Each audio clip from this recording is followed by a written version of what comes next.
రాష్ట్ర ప్రభుత్వం కొత్త రేషన్ కార్డులపై వేగం పెంచింది.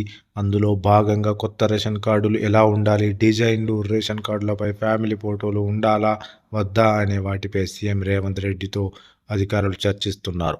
ఒకవేళ కుటుంబ సభ్యుల ఫోటోలు లేకపోయినా కుటుంబ సభ్యుల పేర్లు మొత్తం ఇందులో ఉంటాయని అధికారులు పేర్కొంటున్నారు. కార్డు వెనుక వైపు అడ్రస్, రేషన్ షాప్ నెంబర్, ఇతర వివరాలు కూడా ఉంటాయని ప్రభుత్వ వర్గాలు వెల్లడించాయి. తమిళనాడు, కేరళ లాంటి తదితర రాష్ట్రాల్లో రేషన్ కార్డు తరహాలో ప్రభుత్వం ఇక్కడ రేషన్ కార్డు తీసుకురాబోతున్నట్లుగా సమాచారం.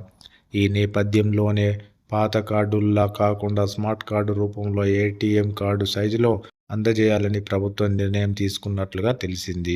ఈ మేరకు కార్డుల డిజైన్ను అధికారులు రెడీ చేస్తున్నారు.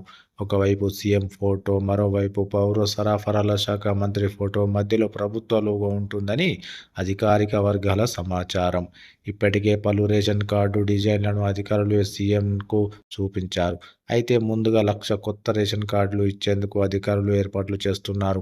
వీటి కోసం షార్ట్ టెండర్లు పిలిచేందుకు ప్రభుత్వం సిద్ధమైంది.